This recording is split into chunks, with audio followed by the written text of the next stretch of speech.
Nowhere is safe in Cameroon. The Cameroonians are trapped between the separatists and the soldiers, the government forces. Cameroon is a French and English-speaking country in Central Africa with a population of more than 27 million people. A country of great natural beauty. If you've been to Cameroon, you can testify. It is a country of great natural beauty. They even nicknamed Cameroon as the African miniature because of its geographical variety. But there's a problem. There's a massive problem. There's a massive clash or conflict between the government forces and the separatists from the English-speaking minority. The root cause of this problem stretched back to the time of independence in Cameroon in 1961 and the formation of a single Cameroonian state in 1972 by the former British and the French colonial masters. They always add their signature somewhere, don't they? The English-speaking minority had felt unhappy at the brutality of the central government. This includes the brutal response by security forces to the Anglophone independent movement, burning of houses and torturing people, unlawful arrest, and extrajudicial killing of people.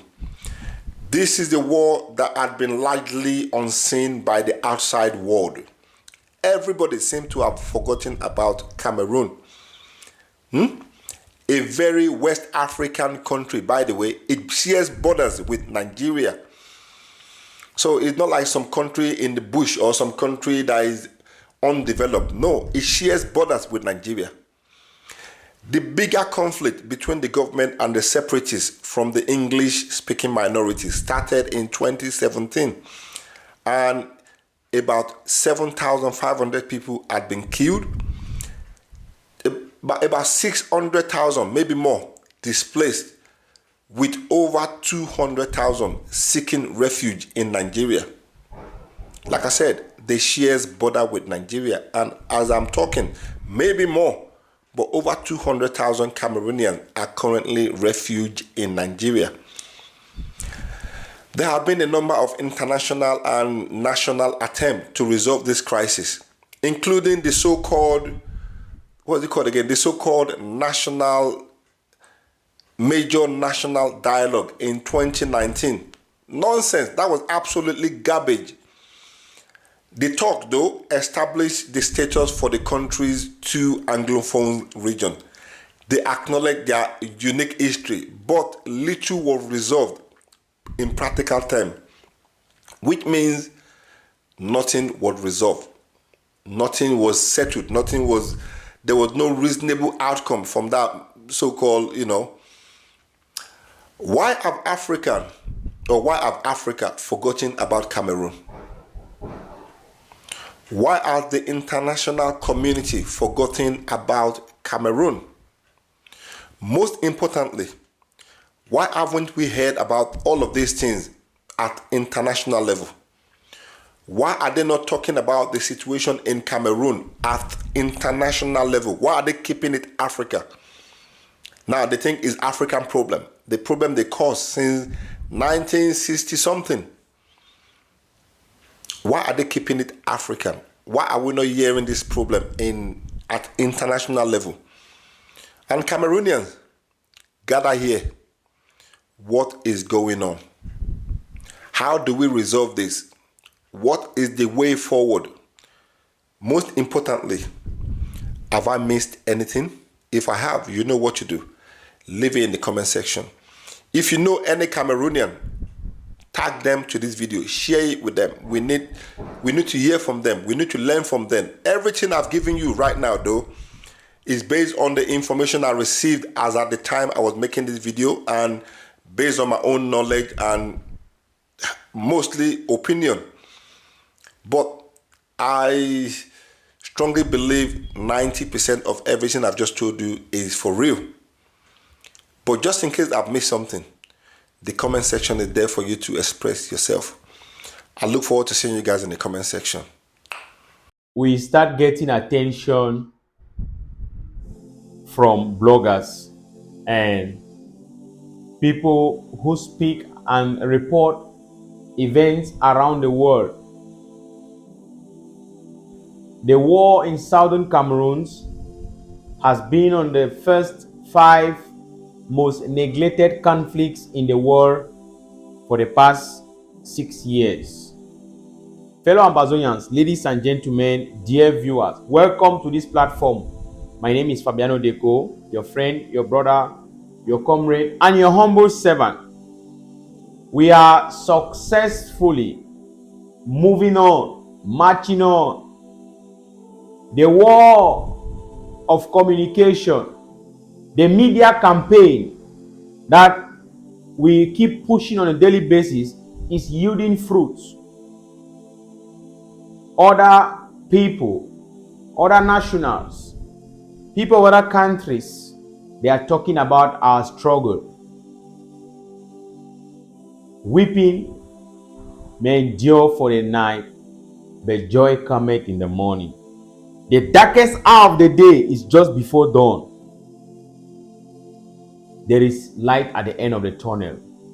My dear people, we have to continue the advocacy. We have to intensify.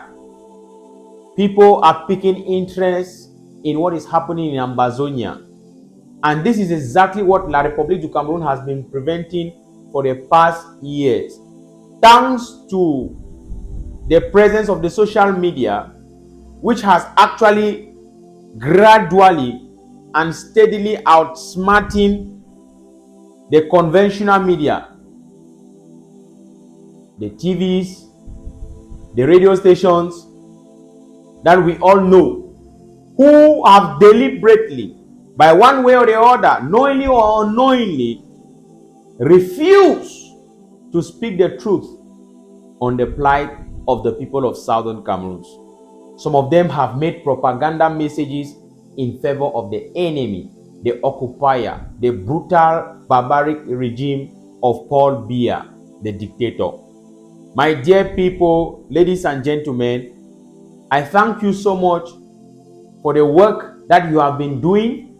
Those of you who follow us on a daily basis, those of you, maybe it's your first time of being here, thank you for always sharing our messages, so it reaches other people, other activists, Pan-Africanists, people who talk about the struggles around the world and particularly in Africa. Thank you so much.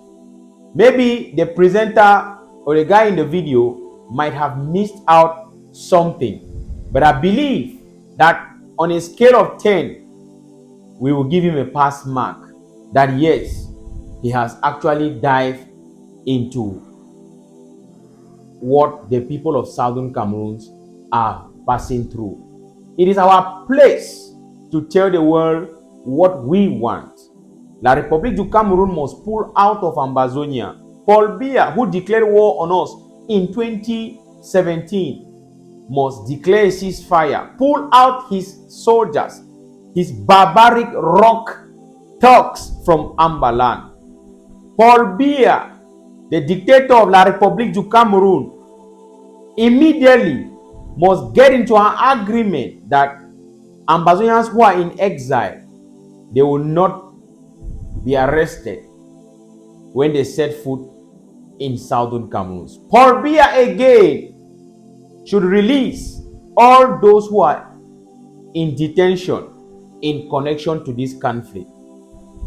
All those who have been given life in prison should be released immediately.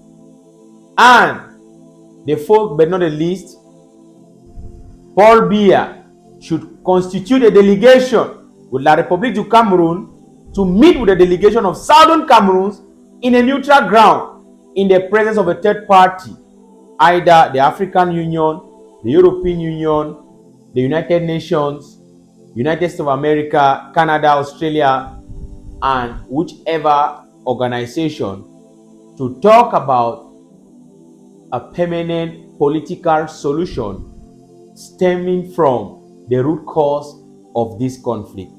We expect this to be sounded as far as possible. Let the whole world know that the Cameroons they see today is a country that was made up of two people who came together in a gentlemanly agreement to live side by side as equal parties with equal status in a federation. But this federation was changed with a pen by against the wish of the people of Southern Cameroons with a fake referendum by Amadou Ahidjo through the instructions of France on the 20th of May 1972. The history is there. The whole world knows this. We have to keep singing this. The Hallelujah choir that Cameroon is one and indivisible ends only in La République du Cameroon. The world must know Cameroon is made up of two countries, Southern Cameroon and La République du Cameroon. La République du Cameroon gained her independence on the 1st of January 1960, and Southern Cameroon, on the day that she was supposed to obtain her independence, they were robbed of their right to self-determination. They were asked to either join Nigeria or join La République du Cameroon on the 1st of October 1961. That is the foundation where our problems started. My dear people, we are making progress. Please share this video as far as you can. Make sure it gets to all other platforms. Many bloggers, tag them, share to them. We have to start telling the world our problem, our plight, and they will take it from there. We don't know where this video will reach.